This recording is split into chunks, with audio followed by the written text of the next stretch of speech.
I'd like to call a meeting of the Food Service Committee and seek approval of minutes from October 11th. meeting.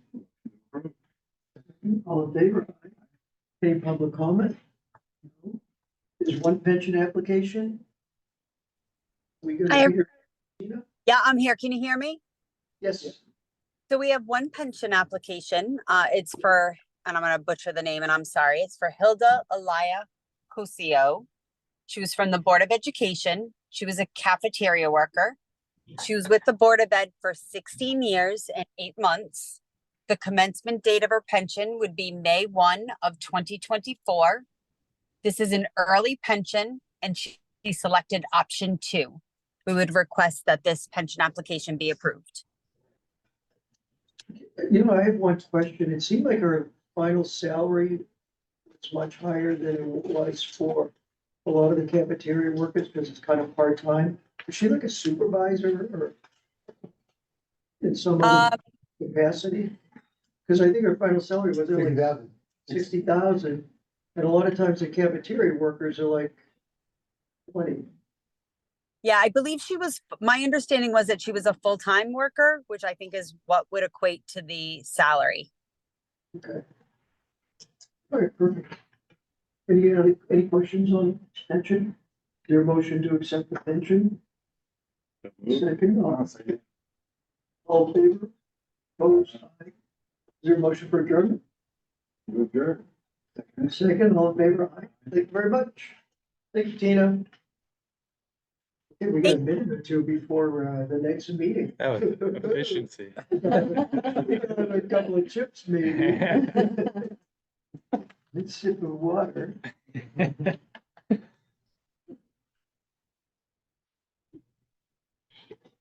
Oh, are the audit guys outside?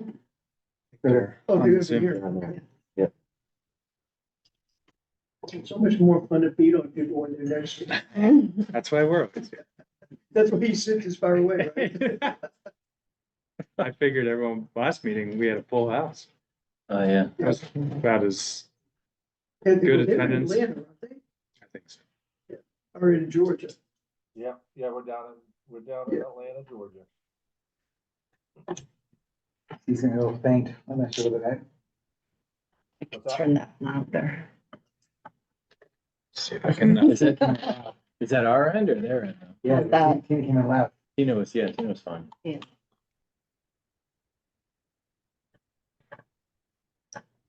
It sounds silly, not to start it, but actually because the next one time, years ago, we would say that we're gonna start the second meeting would start at 7 o'clock, and we're starting at 6:30, and so we said, well, technically, we should do that, so.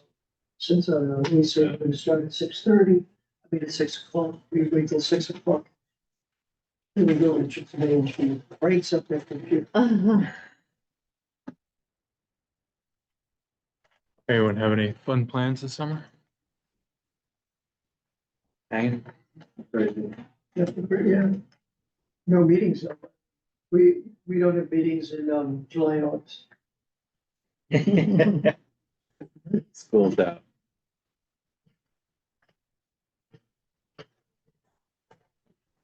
That was easy. Yeah. Anybody watching the golf this weekend? Yeah. Yeah, Interesting. looks tough. I've never played it. Have you ever played it? No, I have. Have you been down there? No. Well, in college, but never played the US Open. Yeah. Those greens look well. He's playing down in Pinehurst. Supposedly the greens are really kind of like a dome. It's very hard to hit. Yeah. Yeah.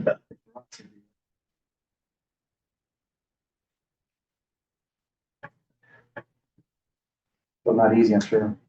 Good for them. Yeah. Plus the US Open is always the hardest event of the year. They think Right. it's so difficult. What was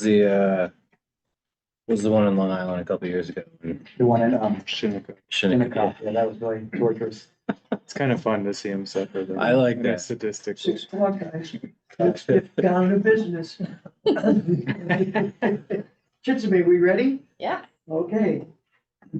It's 6 o'clock. I'd like to call the to order the meeting of the regular pension board for Norwalk and seek approval of the minutes from May. See any I'll second changes? All in favor, accept the minutes, opposed? Very much. Public comment, as usual, is on there. There are no pension applications, right? No? Correct, no pension applications, correct. Perfect. So then, as a result, we're gonna move right on to the actuary presentation. Please. All right, great. This is Ed Coble. I am the CEO of Kavanaugh McDonald Consultants. Great to see everybody. Thank you for the opportunity to be with you via Zoom. I know last year we were there in person. Ben and I were there in person. Hey, but, Ed, can we interrupt you for a second? It's Sure. tough to hear you in the room. You're coming in really faint. oh, really? Oh, okay. Let me Yeah. work on This is- something. It's not that though, because like Tina was fine a couple, yeah. All right, hold on a second. Let me figure out Sure. my let me stop sharing.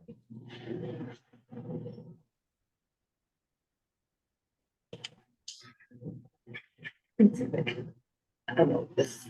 Ben, do you mind trying yours just to see how you come through? You're on mute. Or Jessica, either? Ben's on mute. So is Jessica. Can you hear me? Yeah, you're good. How about me? Can you hear me okay? Yes. Sorry, Ed. All right, how's that? Is that better? Oh, yeah, there you go. All right, I got this little thing here and sometimes the volume goes down on me for some reason.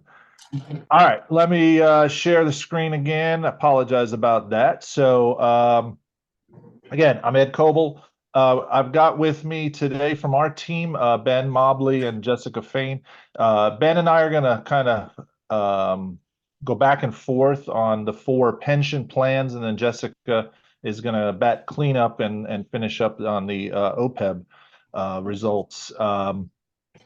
We got a lot of slides to cover. I'm gonna move quickly, so please, just jump in with questions that you have along the way. I know the conversation we had last year was fantastic. I know you guys like numbers, so like us. So, we've got a lot of numbers to share with you today. So you guys can see the screen okay, I assume? Yes. Okay, great. All right, going on to slide 2. So we're going to start with the city's plan.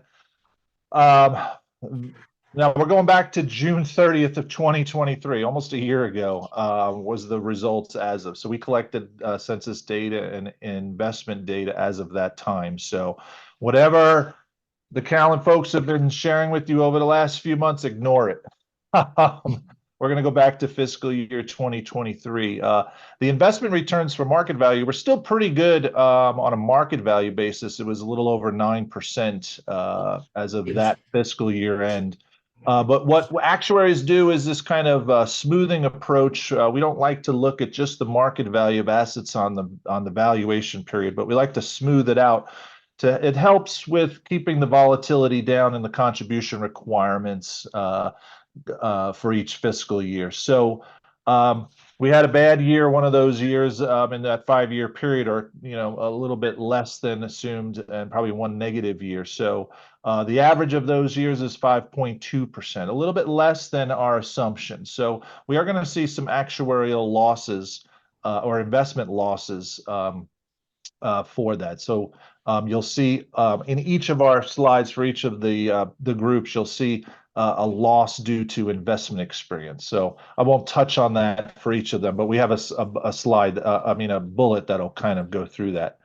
This is the last year of lowering the discount rate. We finally made it to 6.5%. It's been many, many years of dropping it 1/8%, but we finally got to 6.5%, which is now below the median average of all public sector pension plans across the country, which is just below 6.9%. So you guys are very conservative with that assumption. We like that. Actuaries like to be conservative, so we're there. It did come with, liability increases each year for those 8 years. So Another $3.5 million increase on the unfunded due to that change. Like I said, the investment experience, 3.1 million. And then the demographic and other experiences, kind of what we had done for the fiscal year. You kind of knew the $6.6 million increase was coming. And if you remember our presentation for last year, that was kind of built into the projections that we showed you. But what we didn't know was the demographic or other experience. So not bad. We'll kind of go through that, but 0.8 million, another 800,000 on liabilities for that. But again, I'll go through that in a little bit more detail in a couple of slides. I have a question. Yeah. You know, like you have the investment return of 5.2% of 5-year smoothing average. Yeah. But in our book here, we have an investment average of 7.91%, if I'm not mistaken. But it's each fiscal year's, those 5 calendar fiscal But years. isn't that the 5 calendar, wouldn't that really basically average, that would be the average over that 5-year period? If we took the June 30th, 2023 performance for the trailing 5 years. Because Okay. he's using 6/30/23 data. So I didn't realize there was that much of a difference. that's I mean, 200 basis points for that 1 year. 2022 fiscal year, the total portfolio was down about 12%. Right, but that also reflects in the number for 2024. No, this number does not. This number does not have the 24 numbers at all. Right, I know that, but I'm saying, But the good 2023, the good 2021, it does reflect that. But then I think, yeah, 22 was bad, and then 19 19. was okay, but it was less than assumed, I believe. So, And so it yeah. was 2020. And 2020 as well. Yeah. Yeah. So, and this is typical. This is, I mean, we just presented in Alabama yesterday, and they had a 4.7% on their actuarial smooth basis over the 5-year period. So I actually beat the state of Alabama, which is great. you're not playing football. Yeah, yeah. Oh, you beat him in basketball. That's all right. That's what matters. All right. So, you know, $7.4 million additional unfunded liability. Again, going forward, we're not going to, hopefully not going to see that big of a number going forward, because we're cutting out $3 million here for most of these plans on the discount rate change. We won't see any more of that. We knew those were coming by phasing into this discount rate. So hopefully goes away, you're saying, every year going forward. Yeah, exactly. I'm hopeful that we won't see that assumption change each year. The investments experience, we never know what's going to happen. Obviously, this year is looking like to be a decent year. I know we've got about another 2 weeks or so, but I'm sure Britt and staff are going to go through those numbers. But you know, hopefully we got another positive year that will help the investment experience going forward. And again, we'll show you the projections in a few slides, so you get an idea of where we're headed.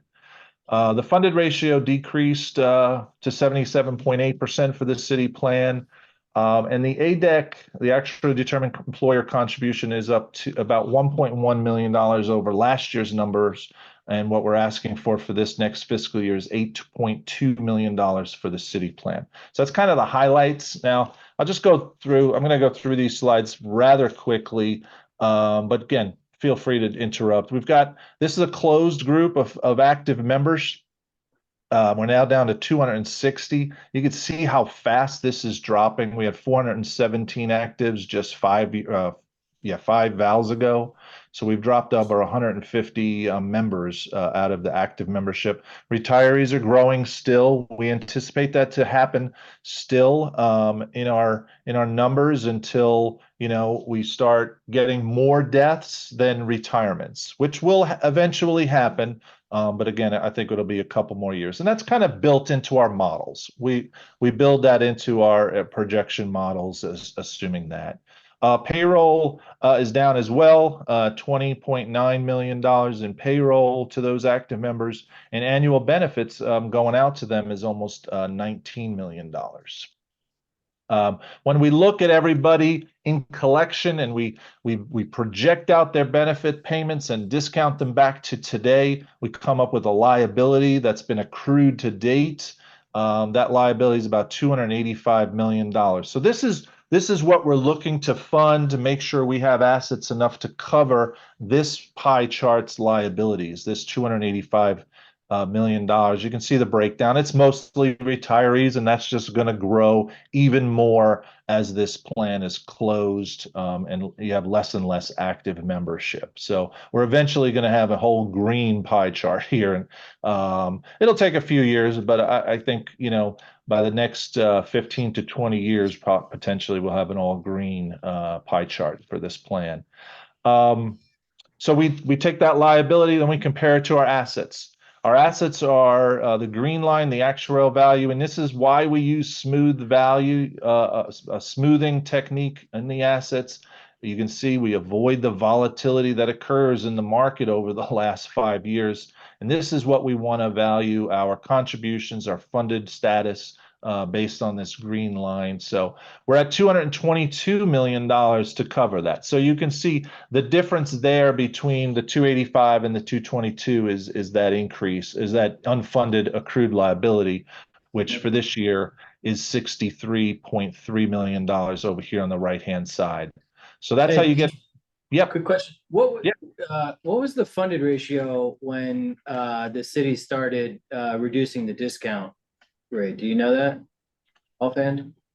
I can look it up. I have all the Val reports in front of me. It should be on, if you have a copy of the valuation report handy. I don't have one open right now, but once I get done with my section, I can look it up. But there's usually a schedule of funding progress that has the history of the funded percentages. Okay. I see Ben going through looking, so he's probably looking it up now. I'm trying to look it up right now. You said it around 2005. 2005. Okay. Is Yeah. that long ago? They've been increasing it. We were It was an 8.5% when I eighth went. of a basis point or eighth of a percent each year, Wow. I because think at the beginning, we went from 8.5 to 8.25. Yeah. And then maybe even like 8, and then we started down a Yep. bit at a time.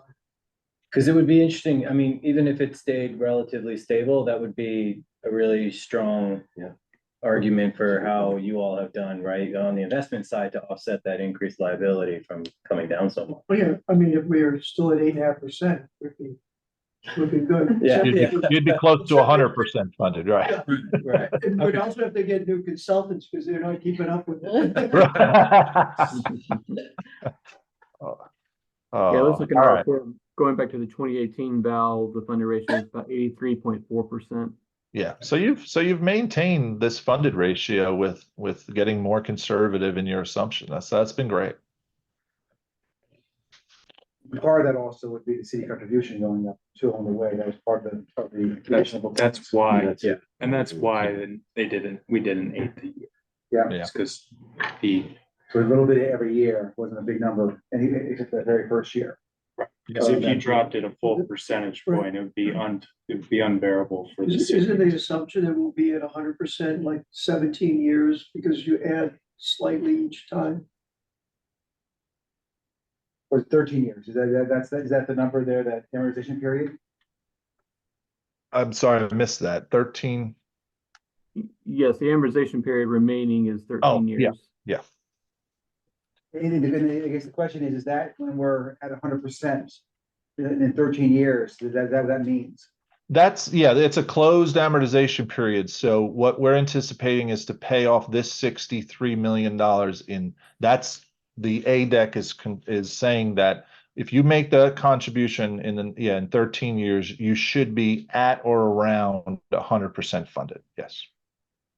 Okay. Now, we're going to talk to you in a couple of years about potentially going to a layered approach to funding the amortization. It'll kind of,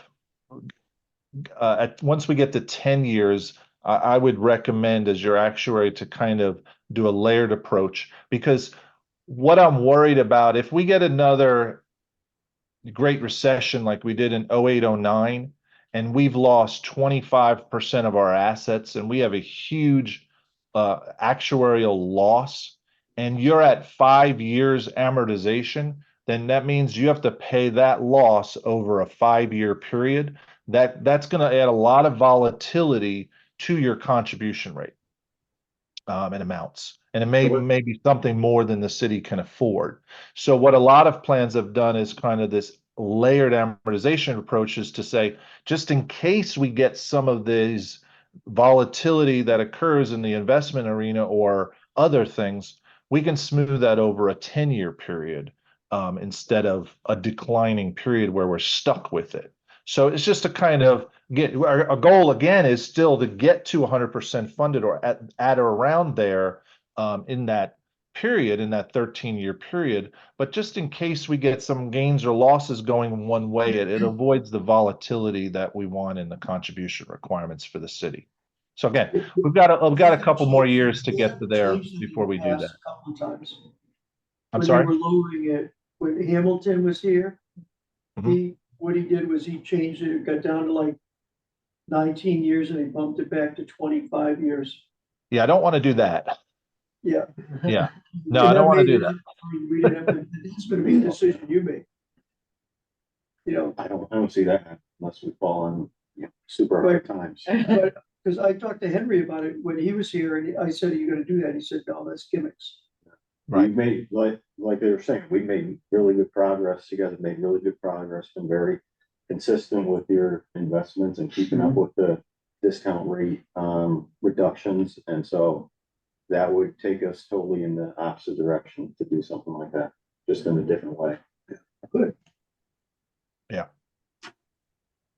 All right. All right. So this, I had the funded ratio at least for the last 5 years. Sorry about that. So we were here at 2019, about 82.8, and it's pretty much maintained right around this 80% for the last 5 years. So that's good. You see the liabilities growing, but also the assets are growing, and that's what we want to see. We want to see that that trend.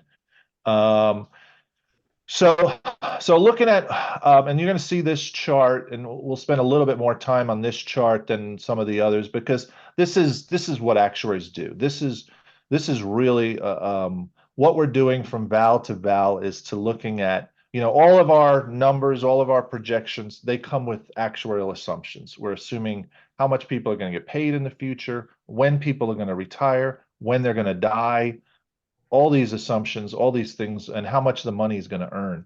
So this chart really is the sign of what happened this year. So we've talked about the investment loss, $3.1 million added to your unfunded. But what else moved the needle for some of these things? The bottom bar is your assumptions. That's the 3.5 million. Again, we've talked about. But you've got a salary increase gain. What that means is that we anticipated salaries to grow for each of those active members, and they grew a little bit less. But $213,000 is a really small number in the grand scheme of things when we're comparing liabilities for all your active members. So, salary increases were pretty close to what we expected. We had service retirement gains. That means there were actually less retirements during the fiscal year than we thought.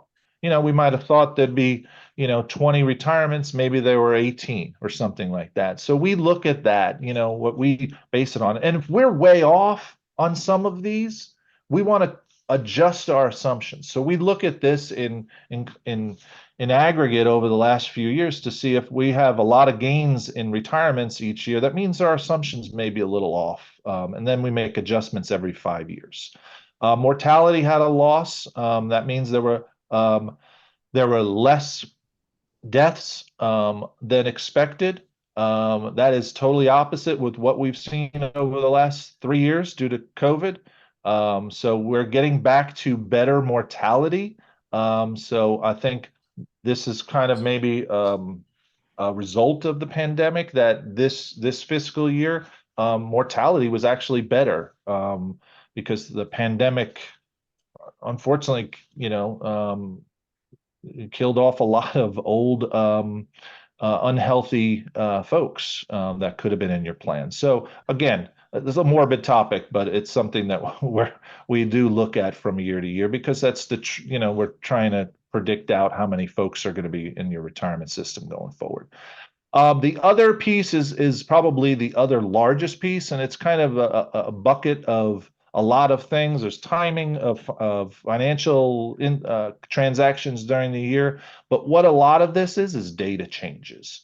And we worked with staff over this year in collecting this data, and you're going to see this, I think, for most of the plans is we had some data questions and data issues, and Chitsame can talk about this, but there was something about gross payments versus net payments that we were getting in the data that we got differently this year. So that did add a little bit of liability to the city's plan and to others that kind of brought that up. But that was kind of a data thing that was caught this year, and hopefully, going forward, we're getting the most correct data. But that's kind of what we're looking at from year to year. And then finally, just on the actual determined contribution, I know we said it was $8.2 million, about a $1 million increase from last year. This is just kind of the breakdown of that number. The largest piece here on the right-hand side, the $6.6 million, is that unfunded accrued amortization payment. We're paying off that debt, that $60 million debt over 13 years, and it cost about $6.5 million. So that's what we need this fiscal year to help pay that down, just similar to your mortgage payment, 13 years as of this year. Can I ask, say you said earlier, like if we get down to 10, would you then recommend we go back to 20? No. I'm saying we'll stay, whatever this unfunded is, this $63 million, whatever this unfunded is in 3 years, we're going to continue to pay that off over a closed 10-year period.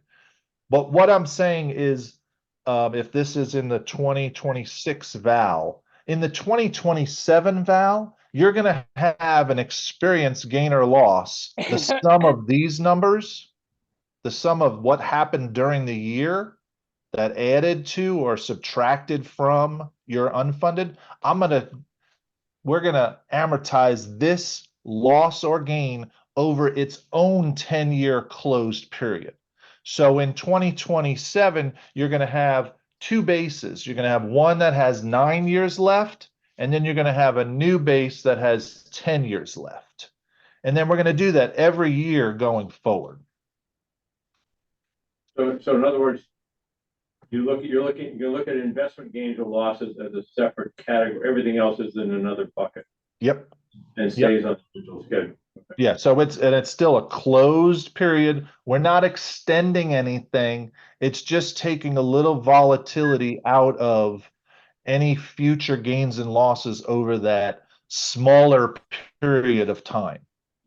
Right, we're not refinancing anything over a longer period of time, which maybe sounds like that has been done in the past. Yeah, we don't want to do that for sure. Does that have the effect of increasing the ADAC for those periods, and then at the tail end you get a benefit if there's no adverse market conditions? Right. Yeah. If we have all gains, you're just paying it off faster. But we're trying to, like here, this is a projection of the ADEC and the funded ratio. We anticipate it going up slightly over the next few years to 2028, but then you see it kind of staying flat. That's what we want. We want it to stay flat, but we're going to, just amortize those experience gains or losses, whether they're investment or demographic, over their own 10-year period. Closed 10-year period. Go ahead. That would Sorry. have the impact of increasing the ADAC by $1 million or $2 million a year for several years?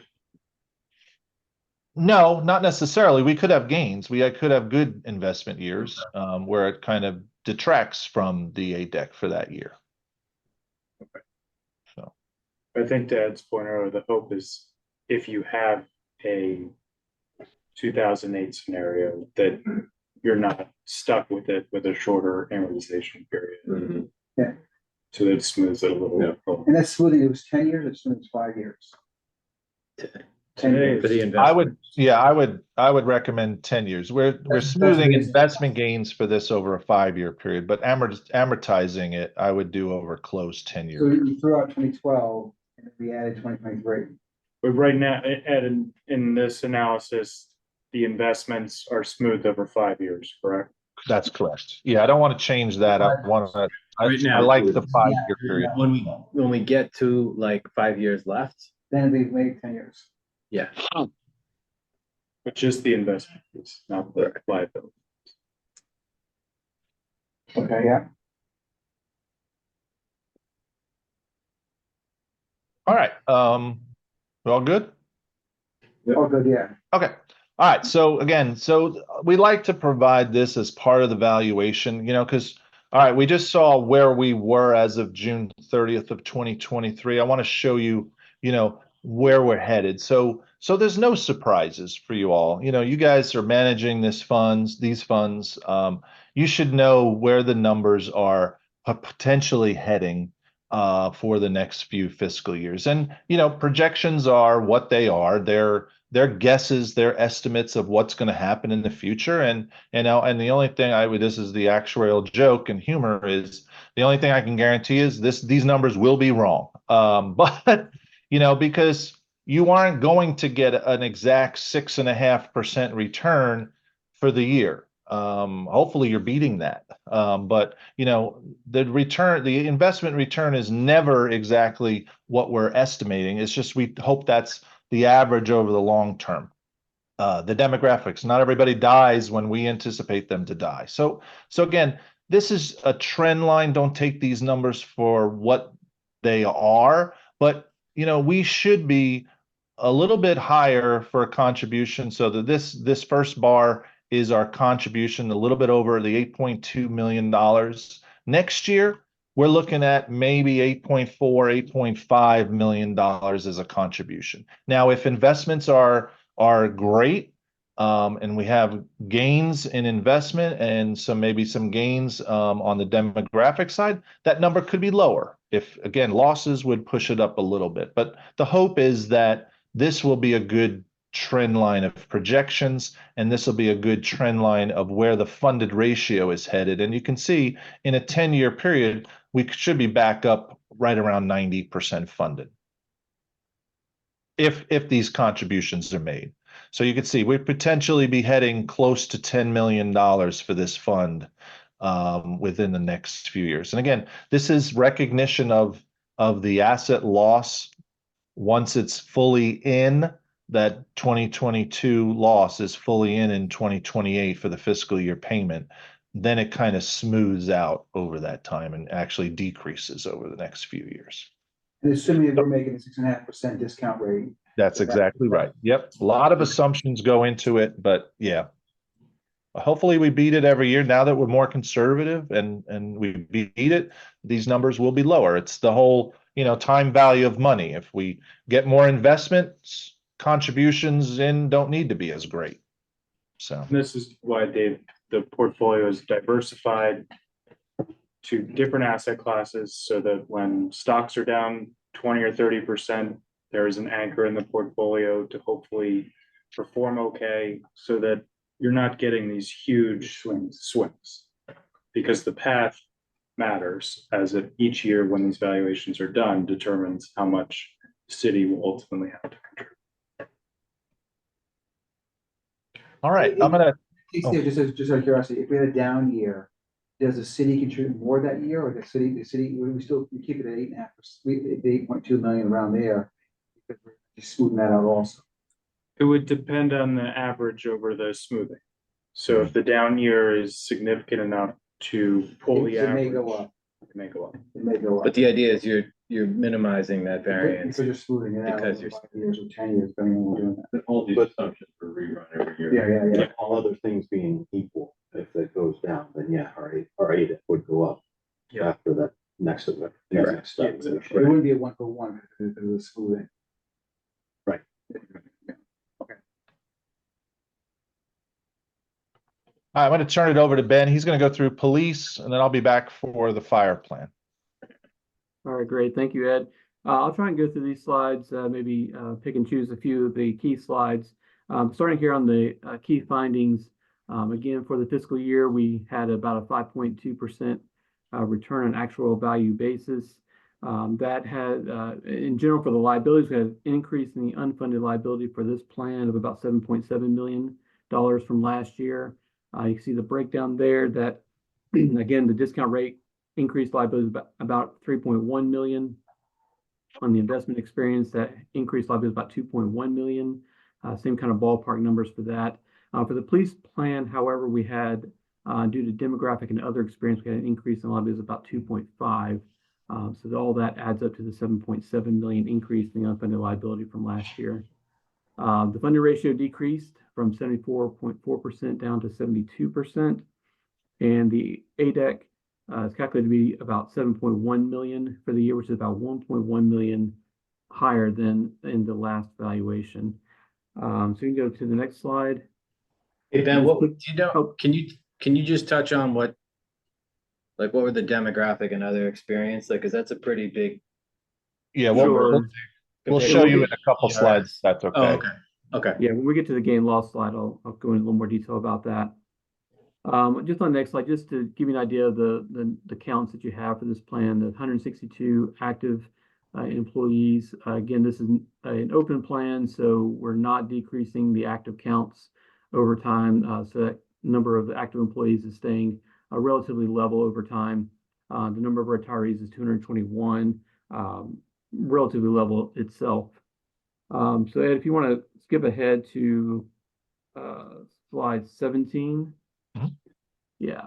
So the liability, total actuarial accrued liability that we calculated for this plan was about $203 million.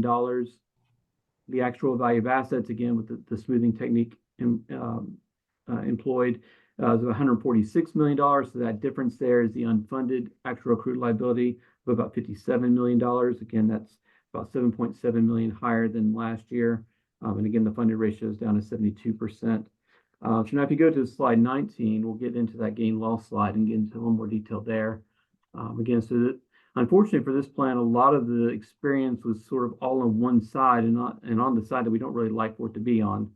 But we'll point out that still the biggest bars there are the assumptions, the discount rate assumption being decreased for the year. Again, this is the last time that we're expecting that to happen. So we fortunately won't have to see that bar again next year. The investment return, again, $2.1 million loss there that we mentioned before. So some of the demographic experience here, again, we did see a loss for salary increases, about $679,000. Again, salaries are a little bit higher than what we expected. Probably the biggest surprise here, or maybe not, maybe a little bit of a surprise, is the disability. We don't normally see this being one of the key components in a gain loss that kind of stands out. But there was a rather large loss this year. And we noted that there were actually 3 disability retirements for the year, whereas our assumptions only expected less than a half of a person to go out on disability for the year. So we just had a lot more disabilities than we would expect. I did note that last year we also had a loss in this category that seemed kind of in the same ballpark. So this might be an area that we need to look at when we do the next experience study and kind of review whether or not our disability assumptions are really capturing what the actual experience is coming forward. So again, it's really the reason that the demographic and other experience is kind of so much higher is just unfortunately a lot more things landed on one side of the line than the other, which can happen and these are somewhat random variables from year to year. We expect there to be gains one year, losses the next. Of course, when we do see things constantly on one side of the ledger, we definitely, that is kind of a clue for us that maybe we need to make some adjustments in our assumptions going forward. Going to go to the next slide. Just to quickly go through the ADEC here again. The normal cost there is $2.9 million. We expect that members will be contributing about $1.5 million. So the city is going to be expected to pay $1.4 million. And the normal cost is the ongoing cost each year to fund the benefits that will be earned by members in that year. If you imagine that when we start a new hire, we want to put aside a certain amount of money each year that they're working in their career, so that when they retire, we've got all the money we need to pay out their benefits for their life. And we want that to be a relatively level amount each year. So that's what the normal cost represents, is how much we need to put aside to pay for the benefits of the active members, to kind of keep them on the right track to be funded for when they're retired. We'll have enough money to pay their benefits. We do have the expense load there for administrative expenses of $70,000, and the amortization payment of $5.4 million. So in total, the total ADEC is again $7.1 million for the year. And then the next slide again is the projection where things are headed. Again, very somewhat similar graph as to the city plan. We'll note a couple things. You'll note that the blue bars there are the normal cost, that is going to be relatively level. Again, we've got a fairly level active population. We expect the normal cost to be fairly level over time. The green bars we expect to go up. That's the amortization payment of the unfunded accrued liability. And a lot of that is due to the amortization method that we use for the police plan and the fire plan as well. We use a level percent of payroll method. So we're assuming that the amortization payments each year are going to be 2.75% higher than they were the previous year. So it's built in that the payments are going to be going up over the amortization period. So that's why we see that there. But again, we do see from a funded ratio aspect, again, we do see a little bit of volatility there in the next couple of years as we kind of recognize the other pieces of the smooth assets. But then we do see the trend line going, again, approaching 90% towards the end of the 10-year period we show here. Are there any questions about the police plan? In that case, they're going up. Is that because of salary increases, or that's because of retiree benefit increases? Which part is going up? The ADEC going up. You're saying how you're assuming it's going to increase every year. Oh, the amortization payments. Yes, that's there's a couple ways you can amortize an unfunded, or you can use an amortization method. And what we're using for the police and fire plan is that we're trying to make the payments be the relatively level compared to payroll. So it's basically the same percentage of payroll each year going forward. So the way that works is we have an assumption for how much payroll will increase each year, and that's around 2.75% each year. So that's how much the payment is going to increase each year to stay that same percentage each year. So the dollar amount actually increases over time. So it's very different than what most people's mortgages are, where it's a flat dollar amount over the amortization period. And in this case, the actual amortization payments are actually increasing each year. So you have lower payments at the beginning and higher payments at the end, but you still end up paying off the full principal balance within the amortization period. Yeah, I like to give the analogy, versus how you're paying for your mortgage. If you pay for your mortgage right now on a fixed rate, so you're paying the same dollar amount each year. That's what the city plan is doing and food plan is doing, because they're closed to active members. We have to do that. But for police and fire, which is open, it's like paying 5% of your salary every year towards your mortgage. But your salary is going to be growing over your lifetime, hopefully, but you're still going to be paying 5% of your salary towards your mortgage. So you're going to pay a lot less in the beginning and a lot more at the end, right? Because hopefully your salary is growing. That's what level percentage of payroll amortization methodology is. You're paying the same mortgage off. You're just paying less when you have a lower salaries, and it's kind of stays level of that 5% of your salaries going forward. So when you're making the big bucks later in your career, you're paying a lot more in principal towards your mortgage. That's the same methodology. Okay. Was that a good analogy? Did that work? All right. All right. We'll move on to the fire plan. Again, it's a very similar story. Same return on a smooth value basis. We're increasing liability, unfunded liability, about 7.9. Again, similar breakdown funded ratios down, and contributions are up another $1.1 million from last year. Yeah. So for fire, this again, same as police. It's an open plan. We've got 130 firefighters in this plan, active firefighters, and 176 retirees. Here's your payroll and benefits and liabilities. I'll skip forward to this slide. So we've got $161 million in liabilities for all those members and $120 million in assets. So our unfunded is $41 million. You can see it grew from 33 to 41. So about $8 million increase in your unfunded. Funded ratio 74.6. Just to put your funded ratio in perspective, and again, it's hard to compare plans across the country because everybody uses a different discount rate or investment return assumption. So, and everybody has different plans, but the average funded ratio for public sector plans across the country is about 72%. So most of your plans are still above that average, which is where we want to stay. You know, and your mechanisms in place should keep it above that. Here's the historical, again, similar to police, kind of the actuarial report card, if you will. Pretty much everything went to the left. There were more retirements, there were higher salary increases, there were more disabled, and then you had your investment return and assumptions. So just one of those years where you just kind of see everything going to the left. You know, we typically don't see this, but you know, just kind of everything just for this plan or a couple of these plans just went the wrong way this year. So You know, can you that's tell why me Ben and I are, you know, wearing our dark colored suits. what assumptions did you make that are, you know, skewed so far as losses? And are you changing those assumptions?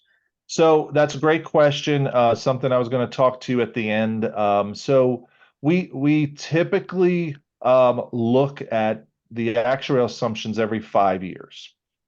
And we do what's called an experience study or an experience investigation, where we go back and look at the last 5 years, this picture, the last 5 years. And as Ben said, if we see a trend of service retirements always going to the left, that means something's wrong with our assumptions and we got to adjust them. So what we'll do, and we talked to you all last year about doing this experience study after this val. So this was the fifth or sixth year. We wanted one more year of or after the pandemic data to get a better understanding of your data. And it's our fifth year of doing the val. So, or fourth year of doing the val. So we wanted this extra year to kind of look at these, the data and then do an analysis. So with your permission, and I think it's part of the contract, is after we're done here, what we're going to work on this fall, this summer and fall, is an experience study. These aren't our assumptions. These are your prior actuaries' assumptions. They had just changed, I think, right before we took over. So we've left them in place, but we're anxious to get in there to look at these assumptions to see if they make sense for y'all. Because we don't want to see everything going to the left every year. We want to see a good next year. I looked at the presentation from a year ago and the assumptions and method losses exceeded the investment numbers substantially. So we got the same thing happened last year. Yeah. So I think we need that study. Are you comfortable that our data is pristine at this point, or at least acceptable? I think there's still some things we'd like to work out as far as on each year, the data that we're getting to do the evaluation. But as far as We're getting a weird echo. More comfortable with it this year than in prior years. You know, we're getting a good plan in place to get the data earlier to us. Can you hear me? Okay. You're breaking up, Ed. Yeah. Your video is frozen or you're very still. Okay, I'll try to speak for him. I think we're definitely continuing to work on the process of getting the data. There are a few things we want to continue to work out with staff. I do feel like we've got a good collection of data that we could look at doing the experience study and really dig into these assumptions and make some recommendations of some things we think might make some sense to change going forward. Is there anything the city needs to do differently? Any help you need in that? You know, it's really tough sometimes as the actuary that we don't really see what staff sees on a daily basis in terms of how their data is stored and collected and reported to them. So it's just it's hard to say with any specificity, you know, what might need to be changed. We did try in this last valuation a different approach to how the data was sent to us. So we want to kind of get with staff sometime shortly after this board meeting and just look back and sort of see what worked, what didn't, what we might do differently for this next cycle. So we do have plans to reach out to staff to work on that and continue improving the data process. There's always room for improvement. You know, the contract we have, wasn't it a 5-year contract? You're the 4th year of it now. Right. Yeah, I'm back. I'm sorry about that. Hopefully you can hear me now. Yeah, we signed the contract in 2020, like right when the pandemic started. So, yeah, we're 4 years in now. So we have one more in our contract. I think there might be an extension possibly if you all agree and we agree to it, but which we of course would. But Ed, quick question on the salary increases. yeah. Does that account for service retirement such that like you would think that with retirements, those salaries are coming off the books and yet we're still seeing an increase in salaries of $1 million? Like, is that net of those?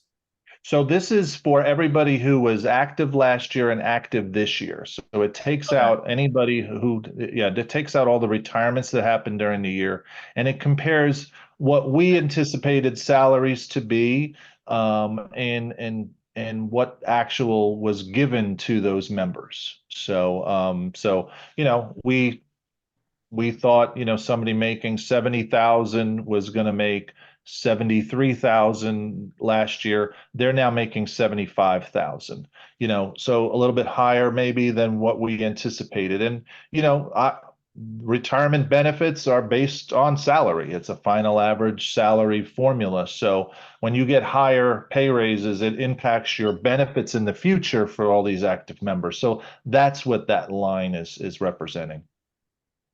And I will point out as well, salary increases will tend to be a more volatile gain loss bucket than maybe mortality or retirement. What you kind of expect will be a little more level year over year, just because we know salary increases tend to kind of come in batches, and we might have a couple of years where salary increases are level, maybe your pay freezes or whatnot, and then there might be 1 year where there's really high salary increases to kind of catch up a little bit. So that's a very common thing to see. In our case now, the size of the workforce, both for fire and for police, they're not changing, or the assumption is they're flat. Is that assumption that we have there? And is that Police was relatively flat, fired up a little bit. part of a little bit? Yeah, help me understand a number here. So I'm looking at the fire page on the gains and losses. So the salary increases were 950,000, worse than was assumed, right? Correct. More than, yeah, the higher than assumed. Yeah. Yeah. But the payroll was, for the fire was 12,517,000, right? Right. So 950 divided by 12.5 million is 7.5%. So increases were 7.5% higher than was assumed. Is that right? Am I doing something wrong there? Well, we keep do, in mind that payroll is going to include your new hires that maybe are replacing the people who retired for the year. So the gain loss number, as Ed said, is only looking at the people who were active last year and are active this year. yeah, so this total salary went up 4.6%, 11,965 to 12,517. We're assuming somewhere in the 2.75 to 3% range. Does that include? The difference is there's not the same group of employees in these two numbers. Correct. It those happen, you know, the active members went from 129 to 130. We know there were some retirements and there were some new people, so it was net plus one. So who was left over?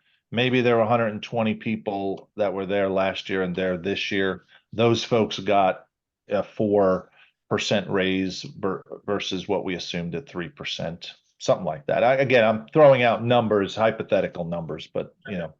Could that include overtime as well? I'll let staff answer that to see if overtime is included in pensionable earnings. So, Okay. I don't think we include pension, overtime. They typically don't, but Well, yeah, that would be big, especially for police. But we'll double check. Overtime doesn't count in there. Pension. I only ask, I worked with other like police and fire plans where like they definitely included that, especially as they were getting towards retirement. And guys, you'd see an increase in overtime to bump them Oh, yeah. to like that next level for the retire. Yeah. That's a lot of Right. yeah, a lot of Florida police and fire plans, you have that, and you see the spiking going on big time. Yeah. All right. I'm sorry, I lost you there for a second. But back on fire. So again, this is just a breakdown of the $5.2 million that we're recommending be contributed for this next fiscal year. Again, majority is coming from that UAL payment, but you can see the breakdown there of normal cost and expense loads and everything else. And then just kind of where we're headed, again, very similar picture to police is we're at 5 million. We could potentially be heading above the 7 million mark. Again, as a level percentage of payroll, this uses the same amortization method as police, so it is increasing. But again, all of these plans get to about 90%, and that's just the mechanism of getting closer to 100% funded based on the closed amortization basis. So we'll definitely get to that point. It just depends on how much dollars and how much contribution dollars we'll have to put in versus how much investment earnings we'll earn in the fund. So I'm going to flip it back to Ben to go over food services very, very quickly. And then we'll get Jessica finally some opportunity to speak. Right, so this is one of the another closed plan. This is much smaller than the other plans, so the numbers will be a lot smaller. Again, 5.2% investment earnings on the actual value basis. The unfunded liability increased by $271,000, so we're in thousands of dollars, not millions anymore. Again, the discount rate increased liability about 66,000, investment experience about 51,000, and again we had 154,000 increase in unfunded liability due to demographic and other experience, and we'll show that on the gain loss slide in a few slides.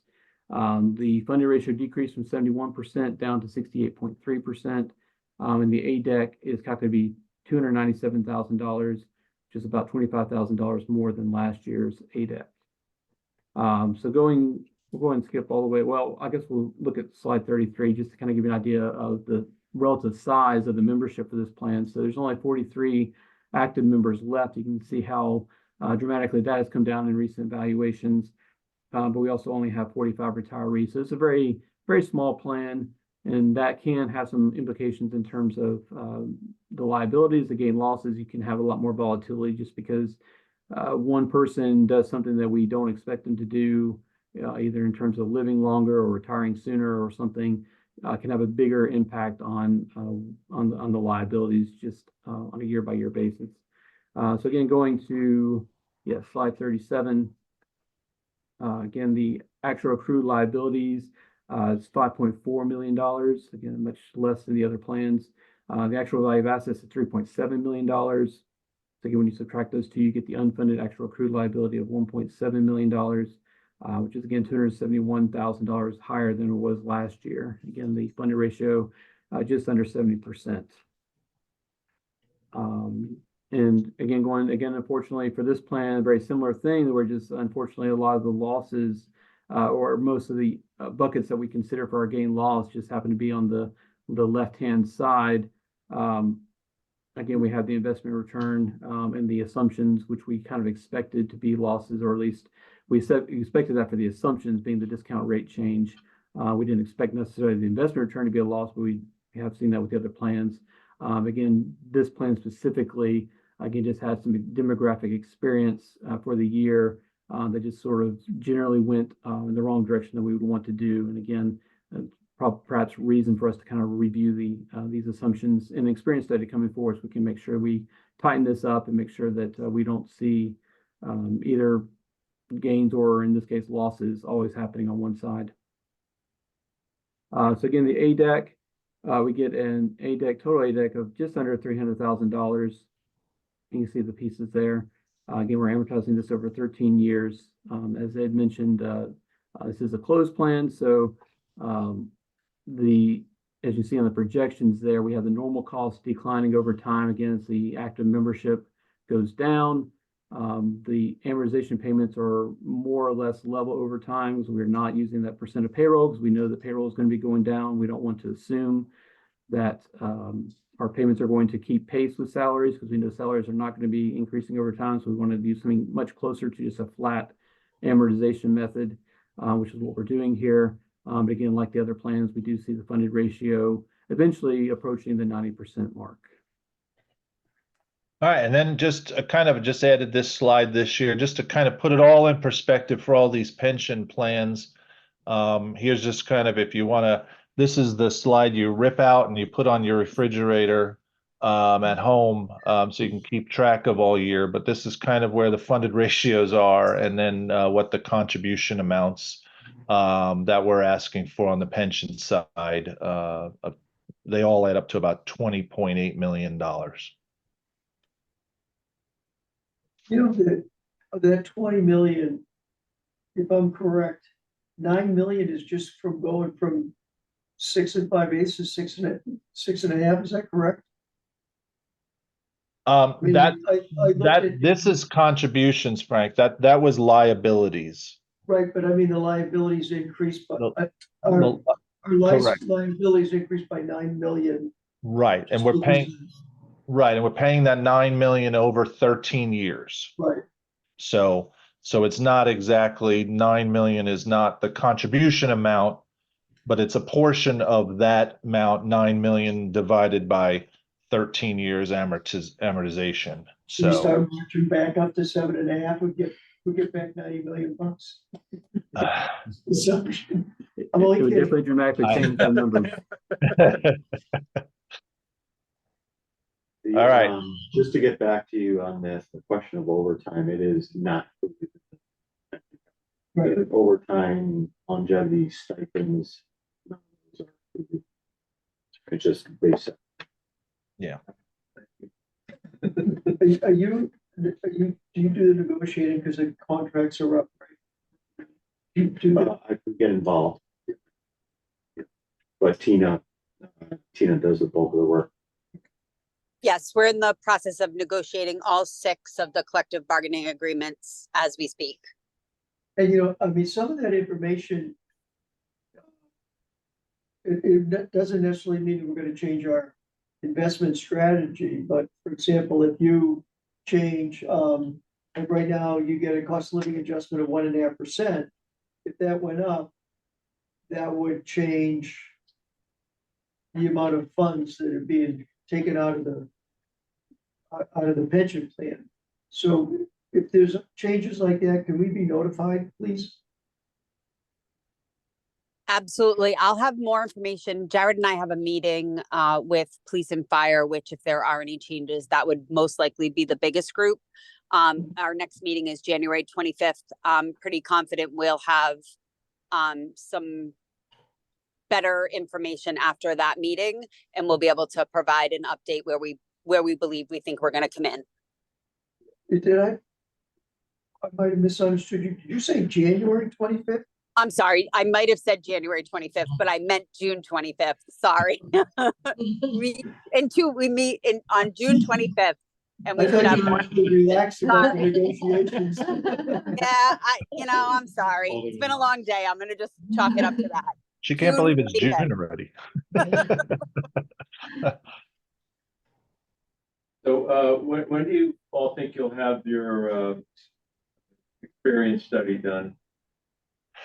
So that usually takes a couple of months. I know you guys have board meetings pretty much monthly, so we'd like to get it done definitely before the end of the year. But we'll get started on it right away. We could have it potentially for the September meeting or the October meeting. It's just all up to you of what meeting works for you. But give us 3 months. I think that would work in our time frame. Great, thanks. And what's the cost of the experience study? I knew that question was going to come up. Let me get back to you while Jessica is going. I'll look up in the contract. It's usually, let me just look and see what we quoted y'all. It should be in the contract, but I'll look that up while Jessica's going through the OPEB results, if that's okay. Yep. All right. All right. Jessica, I think you're up. Perfect. Okay, so I'm going to be talking about the OPEB results, and OPEB stands for anything other than pension, which is basically healthcare. So for certain retirees, depending on what department they're in, when they're hired, the city might pay for all or some of their health insurance in retirement. They might pay for a fixed number of years. They might pay for their lifetime. They might pay for the dependents, or they might give them a fixed reimbursement. So it really varies department by department. I think there's 13 different groups that have their own sort of set of provisions. That's the benefit that we're looking at. You'll be happy to hear that for the OPEB or the healthcare benefits, your funded ratio actually went from around 96% to being overfunded or over 100% funded. I did look up the prior actuary's report to kind of see where you started as far as the percentage. And back in 2011 was kind of as far back as he went. It was about 9% funded. So a really big improvement over the past few years. And the reason why you went from being under 100% funded to over 100% funded is really due to one item, which is your Medicare premiums. And it's something that you had no control over, but you had no control in a way that when the change happened, it benefited you. If you go to the, if you go to the next slide, do I have the power, Ed, to click or no? No, I got it. Okay, perfect. So on the next slide, you'll see just a little bit of a history in recent years of the monthly cost of single insurance coverage, whether you're a retiree who's under age 65, not on Medicare, over age 65, not on Medicare, and then the Medicare premium rates. And you'll notice that in 2019, we're in the 200 range. We expect that to increase each year, but there was a very significant drop between the last report we did, which was 2021. Since for OPEB, you only have this done every other year instead of every year like pension. And the reason why there was a drop in 2021 to 2023 was because of something called the health insurer fee or the health insurer tax.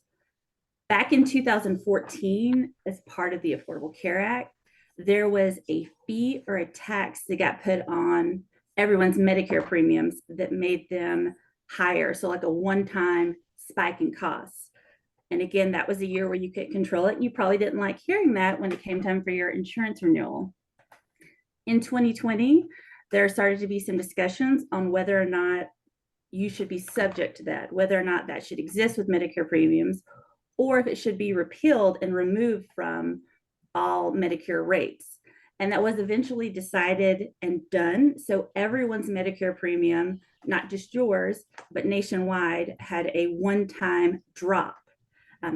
In fact, yours went as low, I believe, your drop went from 268 to about 158, and then now it started increasing again.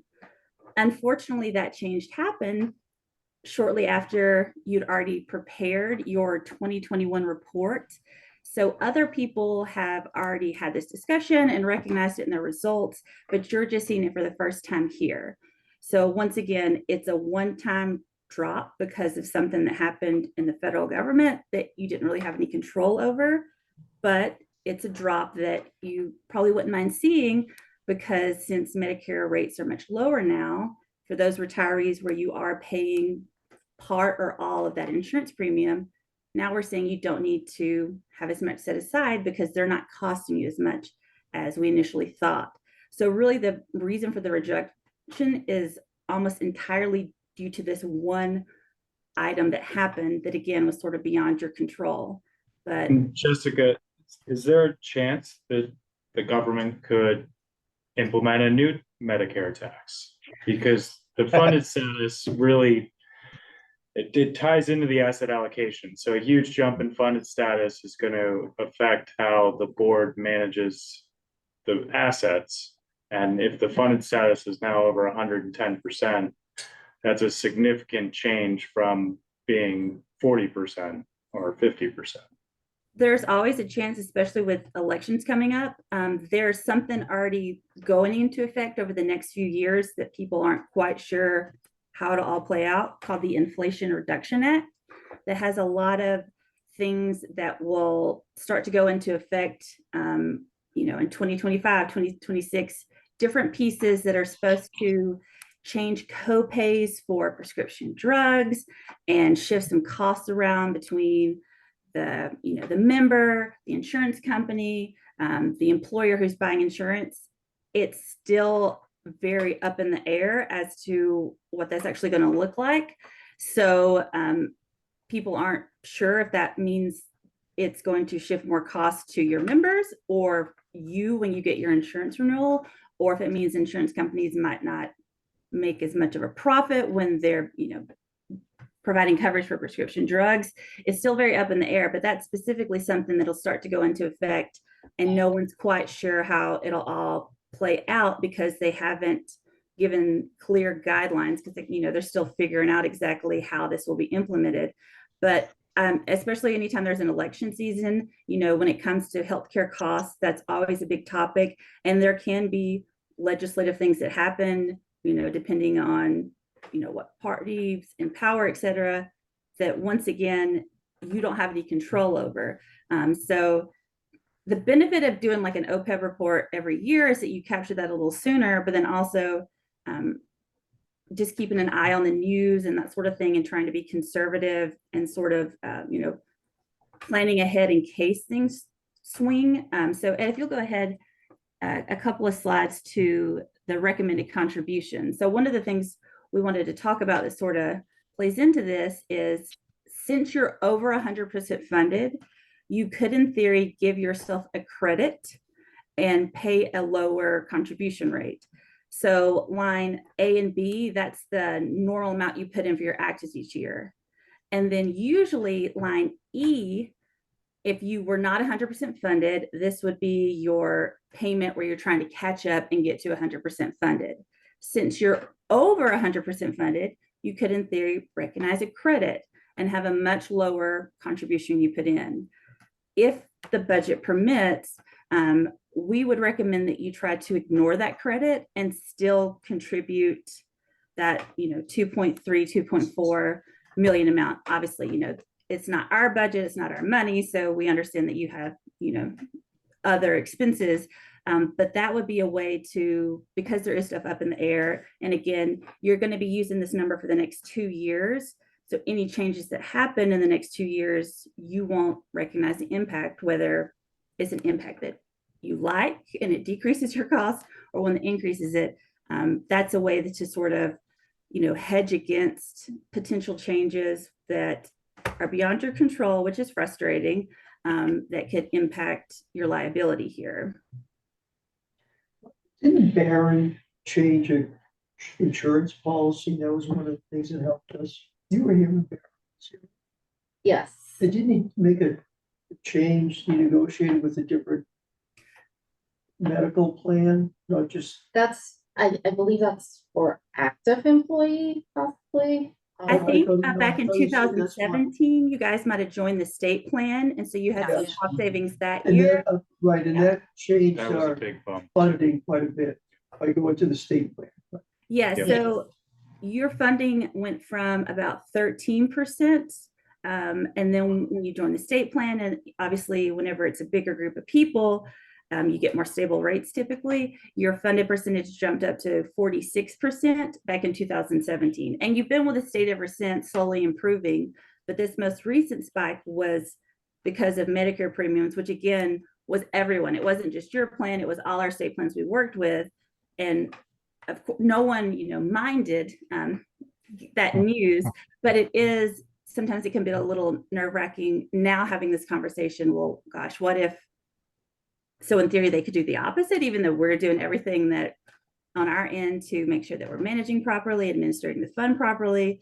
There's always that chance. This is not a common thing to occur, but of course, it's always a potential chance. But this kind of thing doesn't often, happen. 2014 was the first time it was implemented. There hasn't been anything like this until it was later repealed. And I'm sure if you watch the news, it can be hard sometimes to get anything officially passed and put into effect. But again, if possible, if your budget allows it, just provide a little bit of buffer should over the next 2 years something happen where the markets don't perform as well, or premiums were to jump back up because of a fee or a tax or whatnot. Ignoring that sort of credit on line E would be a way to sort of buffer against that. Yeah, and we had a preliminary. The other plans to smoothing the 5-year and then also spend the 10-year in the future. Almost the question is, how do you smooth this out with these kind of changes? One of the things is, it's not we invest the money, but we don't make, that would be a policy decision that you would make. Yeah, and just, But we like to get as much money as we can. and so what's in the budget right now is 2.46 million. That's what we put in for the ADEC for OPEB. Okay, good. But one thing Yeah. that we should probably consider is doing an asset allocation study for the OPEB, because the current asset allocation was developed around the plan being 20% funded. You needed to take a lot of equity risk. And if you're 113% funded, the need for equity risk is not there. Well, one of the things, And preserving capital is more but important. we were underfunded because we were told when we started, OPEB started around 2011 or thereabouts. And Charlie, if he was here, he'd know the exact year, but we knew that it was going to be, we were told when we started it that money would not probably come out of it until at least 2020 or 20 in that area. So, but the other thing is we've kept that plan simple and it's outperformed. So, It has a lot more equity risk than the pension.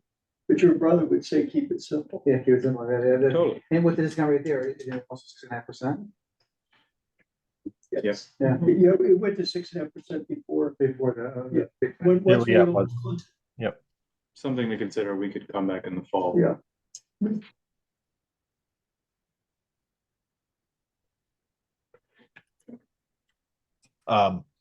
It may be, I don't know if this is a board decision or again, a city decision. We talked to Jared and Chitsame earlier this week. Due to the volatility that we are seeing on this plan, it may be wise to not do these every other year going forward, and to do this valuation every year like we do the pension valuations, because we're just seeing so much volatility in federal decisions and that kind of stuff. And to put in 443,000 potentially, at least that's what we're telling you. You guys can put in whatever, but for the next 2 years, when there could be a lot of volatility, this next, 2 years from now, this could go back up to $2 million. And so just something to consider. We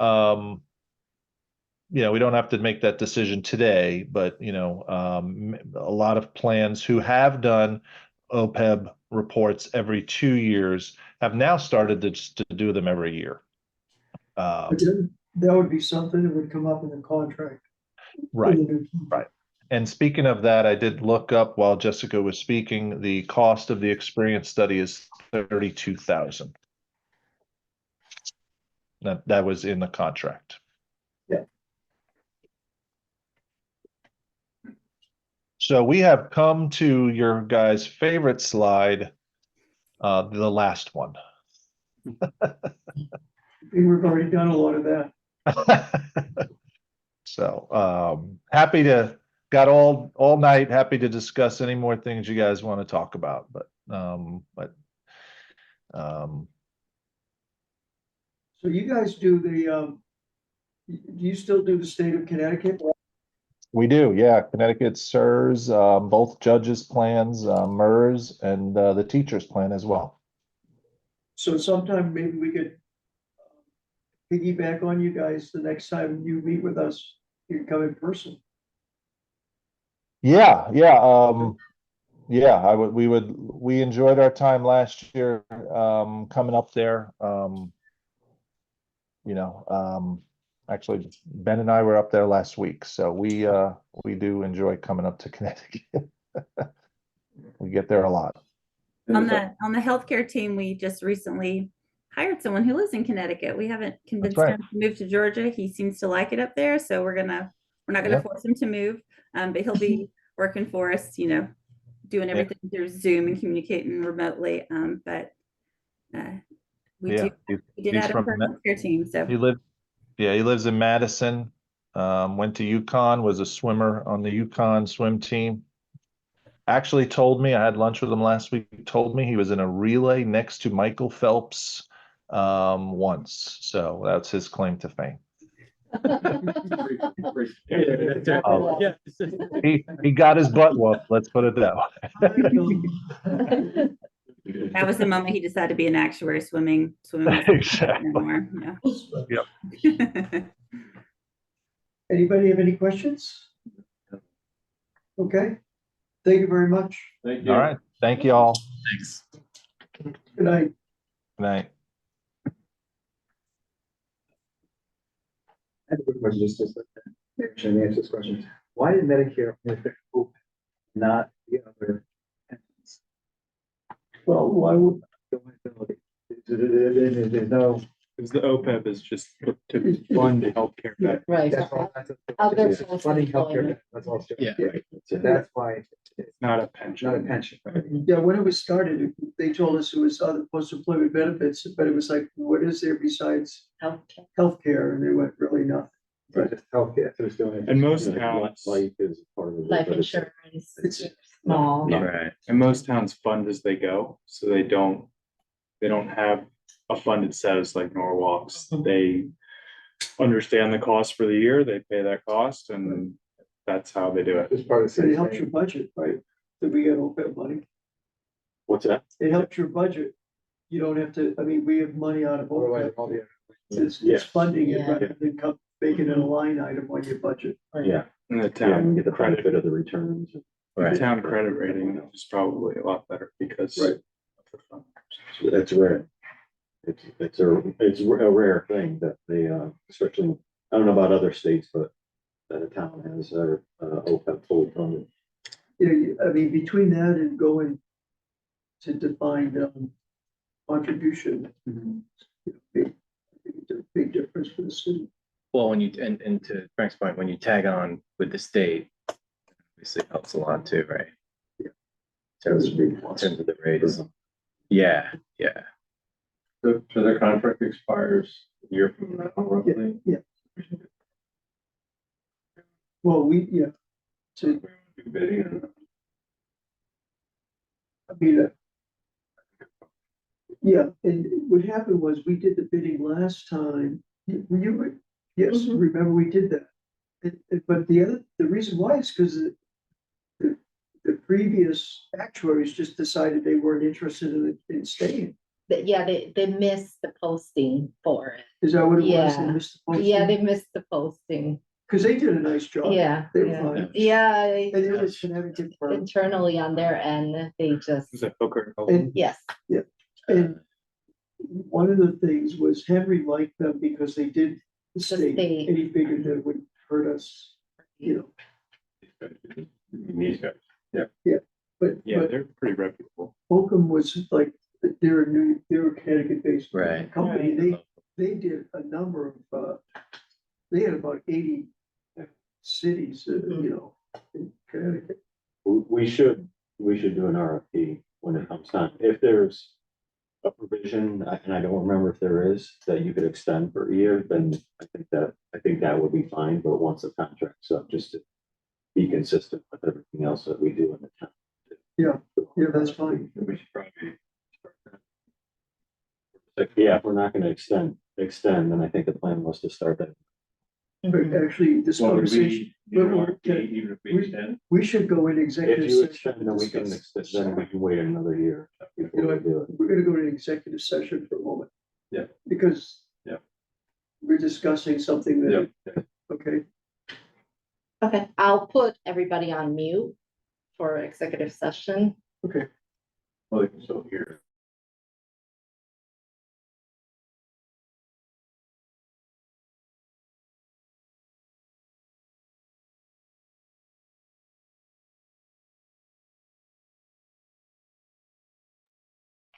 Kevin's gonna provide just a quick market backdrop as it's been a few months since the end of April. But the first tab should be the April. Just the Q1 or April report. We have all the Q1 books in there, Should but be right up front at the beginning of the book. all right, I have online PDF. Oh, PDF. it's Oh, on_. Okay, got it. April. yeah. Okay, so if folks can remember, April was actually pretty difficult month in terms of global equities. The S&P 500 was down a little over 4%, and so that fell from its record high after what was 5 straight monthly gains. European equities also came under pressure. MSCI EAFE was down a little over 2.5%. And so was Japan. And really much of this was due to persistent US inflation. So, you know, the whole higher for longer narrative kind of continued amid concerns that the Fed was not going to end up cutting rates at all this year. And, you know, the only really bright spot was emerging markets, which finished just in the black, about a positive 0.5%. And that was led by China, where related we saw commodities rally. So as I just mentioned, really the major driver were concerns around what was a swath of pretty strong economic data, putting pressure on the Fed and really leading to a lot of the traders rolling back on bets that they had coming into the year in terms of the number of expected rate cuts this year. Yeah. And so March's job report for non-farm payrolls was up over 300,000. And then the inflation print about a week later showed that core CPI was up for the third straight month. You know, and all of that were kind of pointed to the suggestion that January and February prints that people thought they were anomalies, but they really weren't. We're doing quite well, frankly, compared to what people had expected. As I mentioned, you know, on the equity side, tough month. It was interesting though, because we actually saw 80% of the US companies beat profit expectations. So it was a pretty solid month in terms of earnings season. Just not really able to maintain that kind of momentum that we had seen in the first quarter. This was the worst month for the S&P going back to September 2023, and actually the worst month for the Russell 2000, which was down 7% going all the way back to September 2022. Again, US price inflation, the main culprit here, just stickier than expected and kind of pushing that expectation for a rate cut out to, November, December at the earliest at this point. On the fixed income side of things, global credit markets, mixed month. They generally held up well versus other risk assets. Top performing assets were those really that had floating rate coupons, so things like collateralized loan obligations. These really benefited from the rise in the risk-free rate over the month.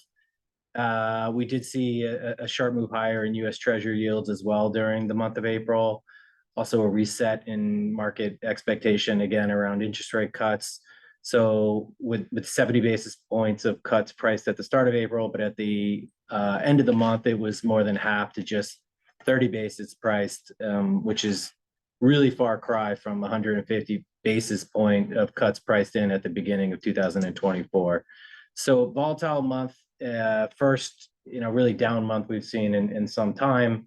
And Britt will kind of talk to how that affected the underlying managers overall.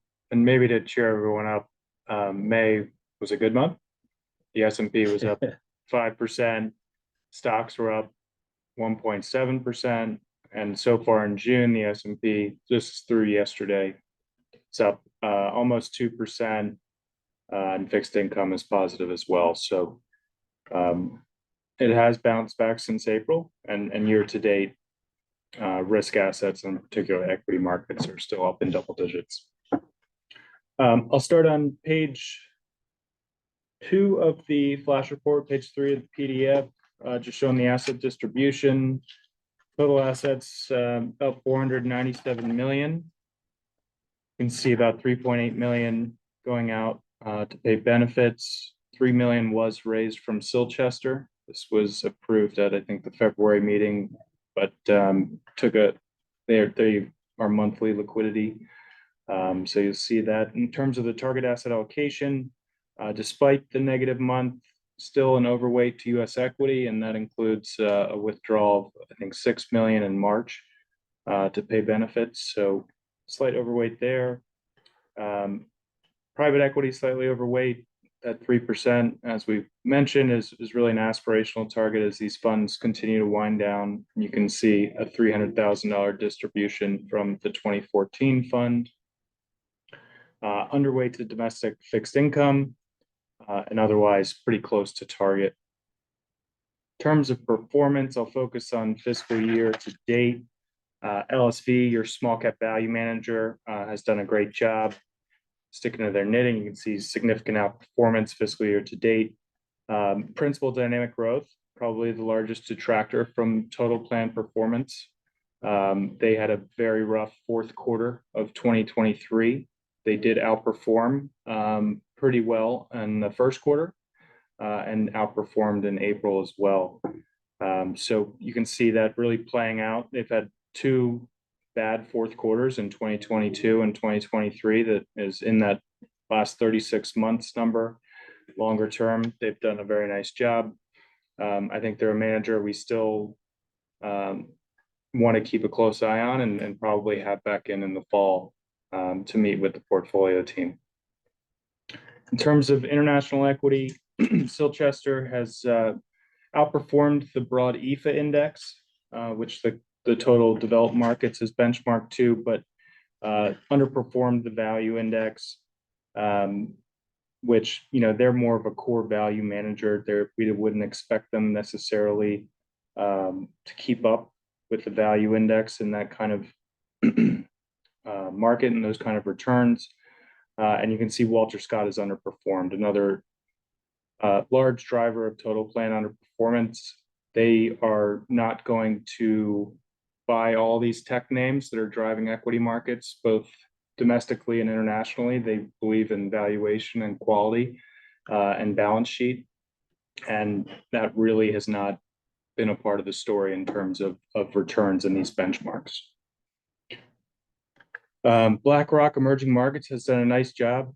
They were underweight to China for most of the past year or so, which is other than April, has led to some strong outperformance. And ABS, your global equity long short manager, has done a very good job. You can see returning over 12.3% for the trailing year, well ahead of their benchmark.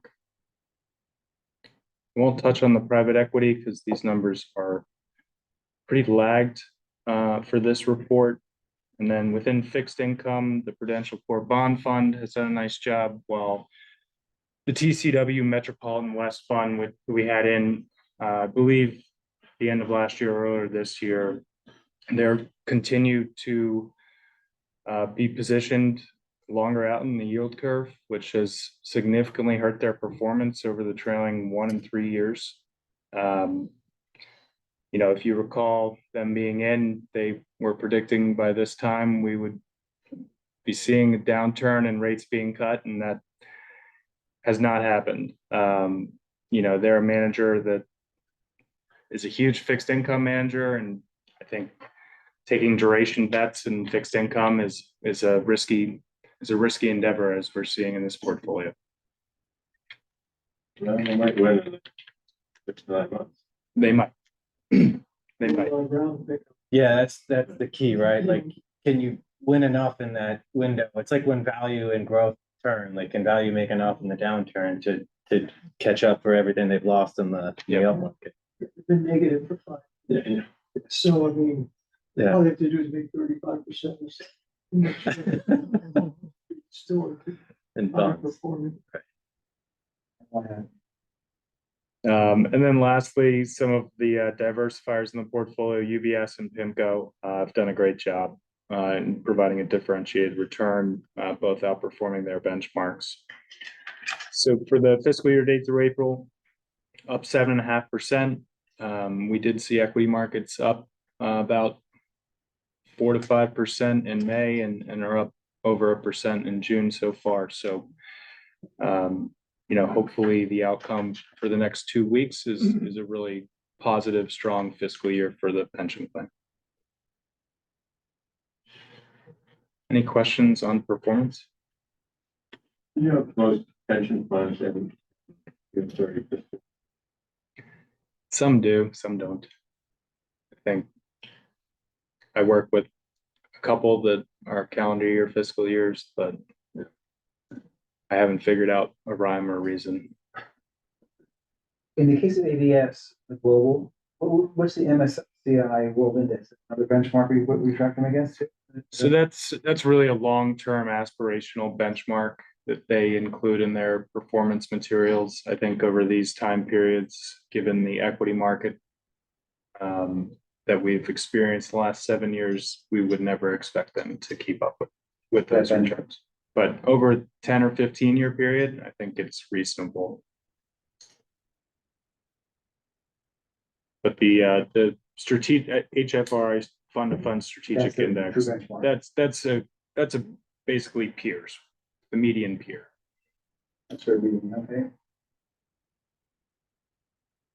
And we would expect their returns to be somewhere between stocks and bonds, and they're much closer to stocks than they are to How many bonds. funds are in that index now? Hundreds. A lot. Yeah. Oh, hundreds. Yeah.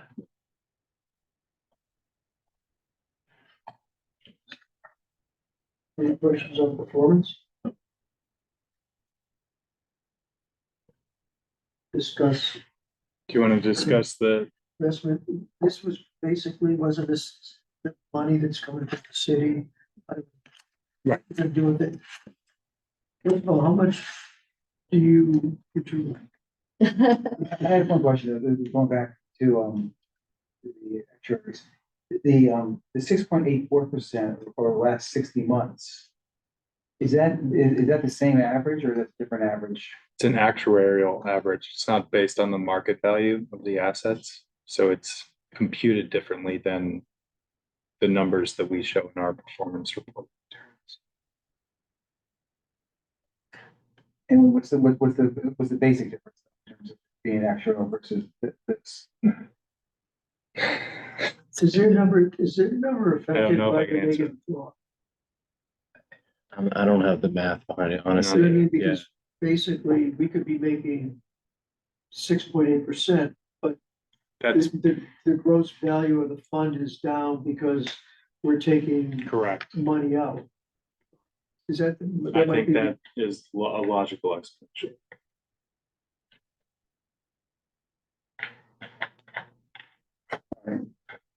So Can you just ask your question? Because 6.84% last few months.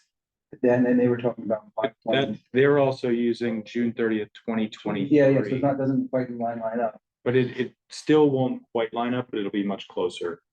If they did have the same period. Well, we'll see that, we remember, I could go back and look at my book from a year ago, see kind of what we had. Yeah. I looked it up earlier. I think it was around Right, 6%.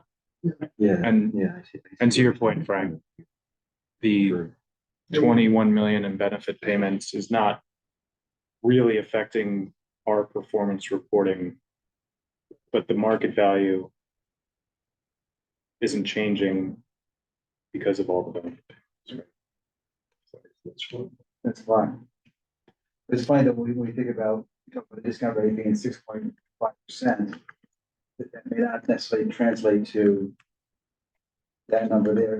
Is it 5.1%? Big difference between 6.5 and 5.1. Yeah, it is, even just going from, 6 5/8 to 6.5. Yeah, that was $3 million. Yeah, no, No, it was $9 million. But at least that's a number that we're not seeing. Yeah. That one there.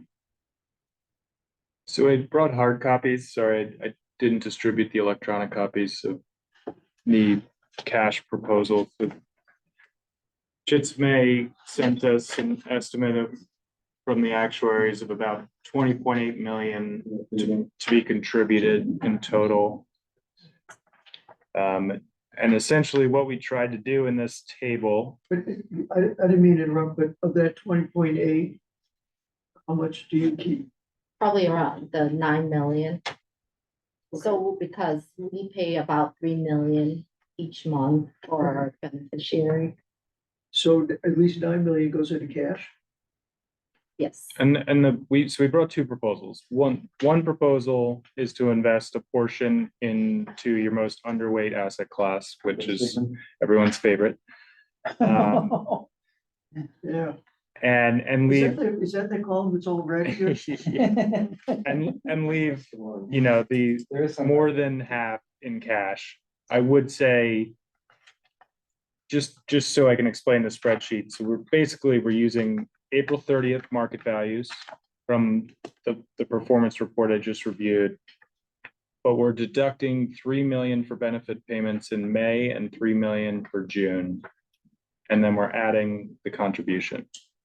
So the likely value of the overall fund is higher than what we're showing in this, given it doesn't take into account May and June performance. But we're trying to be conservative in terms of what we're showing, and we estimate with the contribution about 23 million in cash. If there was a desire to remain underweight to fixed income, that is the second proposal. And given the asset allocation changes and the increased target to cash, this is essentially a way to be invested, earning yield on a much shorter duration, so you're not taking the duration risk that your fixed income managers are. And we estimate, you'd be around 4.5% cash if you did not invest the contribution. What's our cash return? Let me see what the annualized one was. Probably about 4.5%. 100%. I mean, the other thing is, since some of that money would sit there for 90 days, right? You could buy a 3-month T-bill paying, or 3-month CD paying 5.25%. And that's essentially what it's a money market sweep. Yeah. It's, I mean, some of the money markets pay a little less than the CDs right now, and I don't know whether Northern Trust has CDs like that. But, But yeah, it's earned But, you know, today- 5.7 for the trailing year ended April 30th. you know, today the Fed said that they don't think they're gonna cut except for one time this year, so. Yeah. You know, rates, short-term rates are gonna stay high, and, I mean, the one thing about me, when I talk about the bond market, and I went out in Chicago in '77, I've told you that, you know, when they started bond futures. But if they lock in like the 460 bond right now, as you've said, since we're, say, for simplicity, we're 80% funded. With that, we have, since we don't have enough money, we're 20% short. That means the 6.5%, if we beat 6.5%, we don't really make what we're supposed to because we're underfunded, right? So we have to outperform. And so if we buy in bonds at 4.5%, now we got, you know, it puts more pressure on other parts of the portfolio. That's all I'm saying. Yeah, you're You know, right. and But it and also even- is an area that if the equity markets Thanks. Right. tumble, it's a place to preserve capital. Oh, yeah. Although usually one of the things that causes the stock market to tumble is higher rates. Not low. Yeah, I think, you know, not Callan's perspective, my perspective would be that we are in an election year. My personal view is I would be shocked if anything extreme happened until the election. It could be extreme, it Rates could are be otherwise, extreme after that. correct.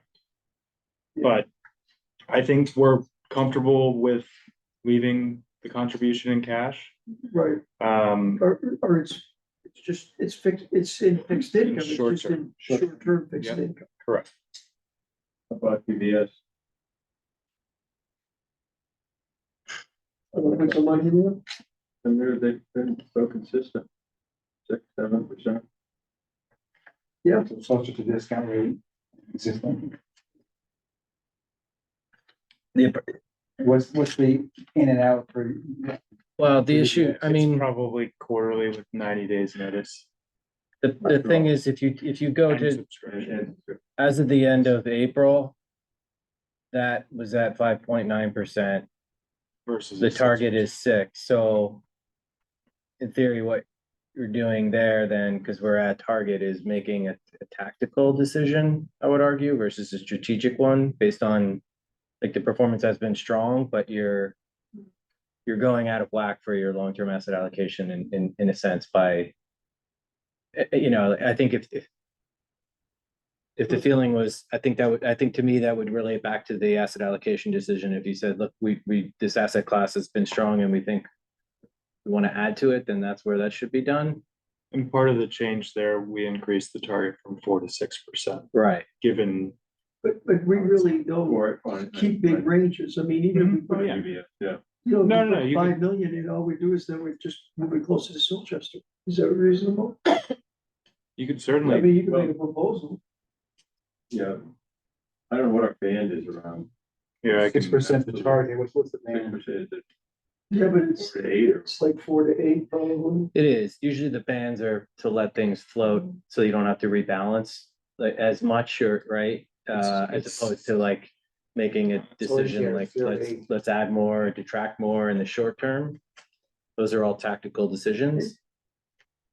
And that would be almost, that's If an you- asset class that can, you know, isn't as directly correlated to the stock market. Right?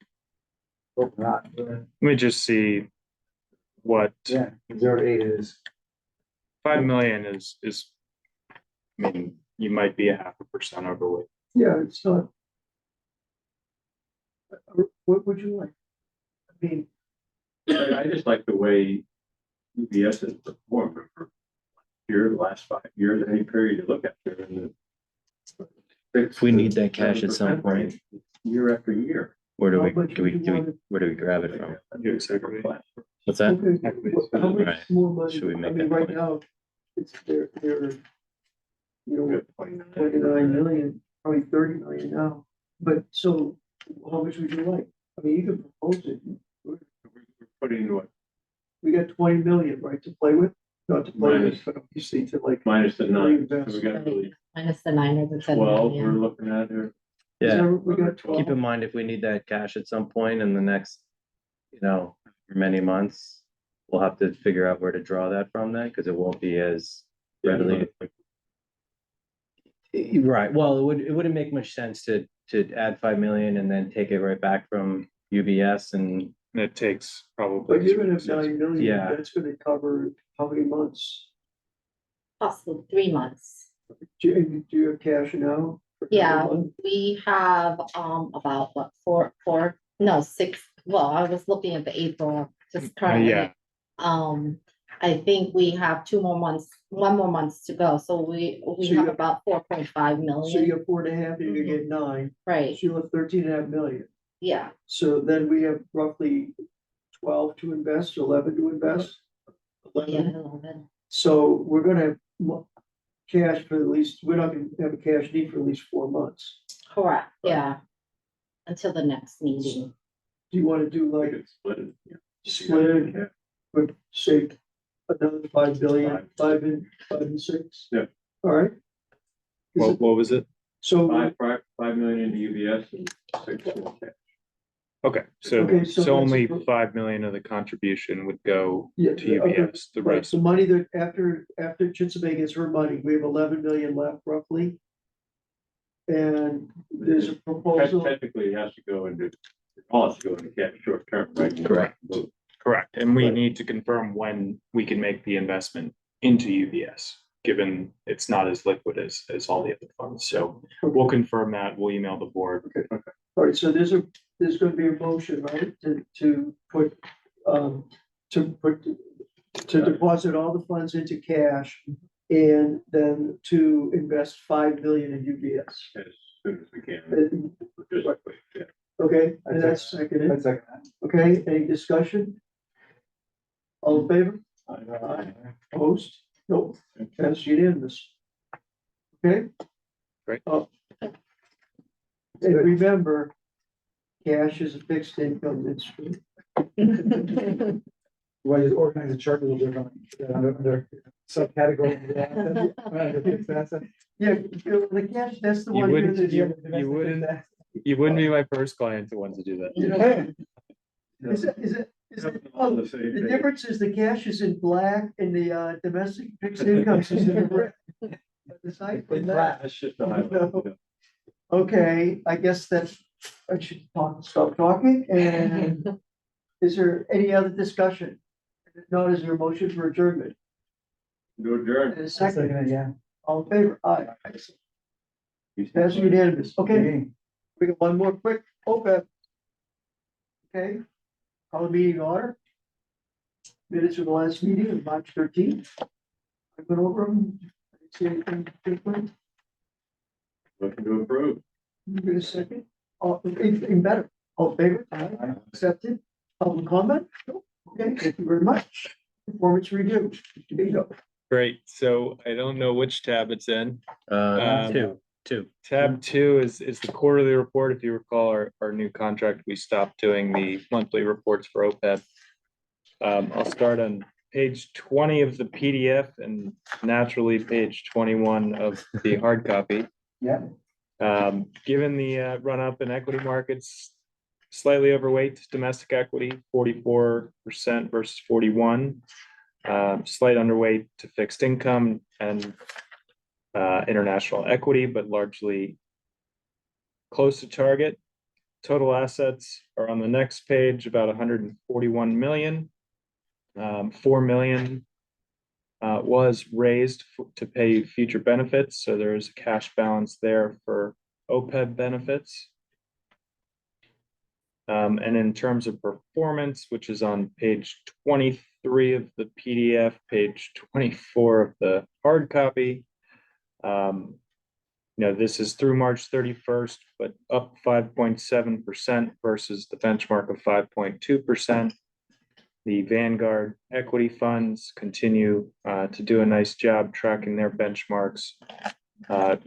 We've gotten slight outperformance within fixed income, but is negative for the quarter.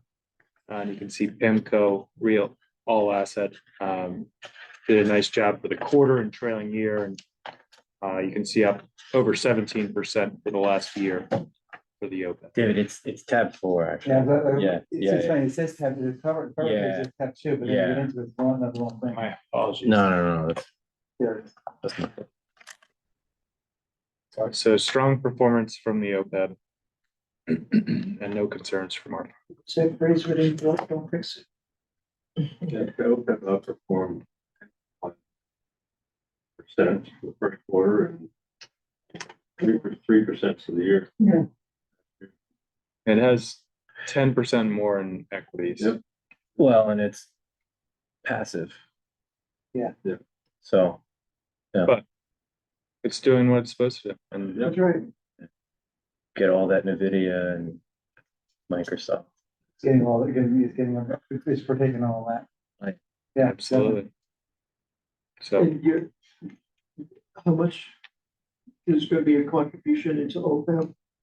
Well, City or? It's set up now. Yeah, so what, I was thinking that we might hold off. Normally, I think we would make the, yeah, we make a contribution in July or August. Given we may wait, see how the year plays out. And make a decision later on in the year. So right now, we might not be getting any additional, we could, or we might not get any additional. Well, you'll get at a bare minimum, you would get the recommended. Okay. Yeah, yeah. And now what, Yeah. and what about the payments? How much do you anticipate will be in next fiscal year? I mean, what we've seen is basically like $1 million a month. That's what we've been seeing in the OPEB, the payment that made out so far. I mean, we have some cash in there.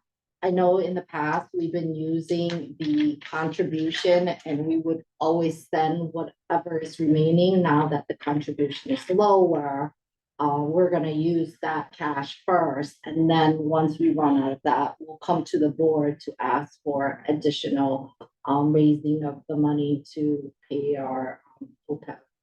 You know, the people who are in defined contribution, they do or they do not pay into it? I don't believe they pay into OPEB.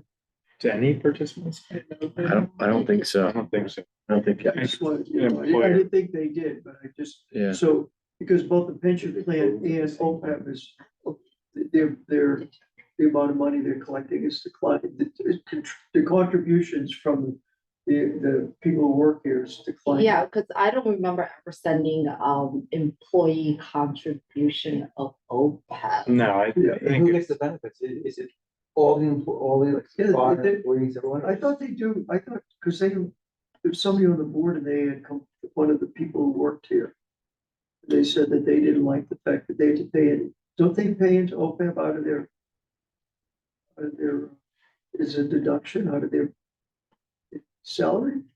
I'll have to check on that because Yeah. I know with the defined contribution, we don't, I don't think so. yeah.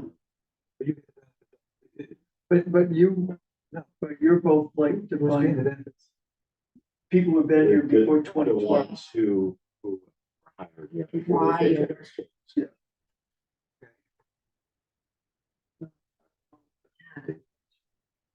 Was it 2012? I believe sounds right. 2012. And Fred, you mentioned earlier that now that if it's overfunded, we should, we would change the allocation. We shift from growth to potential capital. Yeah, I think, I mean, you still have a discount rate of 6.5, but the equity risk within the portfolio could be reduced significantly. So I think it might be worthwhile for us to come back with an asset allocation review of the OPEB based on this most recent analysis from the actuary. Because when it was developed originally, the funded status was below 20%. So there was reason to take risk and there was no expectation of big benefits. And keeping it like it is now, it should be, Well, if you have a 35% equity drawdown, your funded status is going to be eroded significantly. If bonds go 8% and you buy bonds, it's gonna hurt too. Yeah. I did. Definitely. Yeah. UBS. Yeah, we'll all be 80. So there is the, you know, the employee co-pay. It's about for the year, $1 million, around 800,000. Okay, yeah, I thought they did contribute, I just was, but I think it isn't, it's only for the defined benefits, right? Defined contribution, I think it was two different things, and I don't know if they were closed at the same, I don't know if the plans were closed at the same time. If the pension plan was closed at the same time as the. because the only reason why I was asking was how much, if there was gonna be a cash flow coming into the. But like you said, it's Yeah, that's it's it. $1 million. so it Yeah, covers a month. yeah, cover 1 month.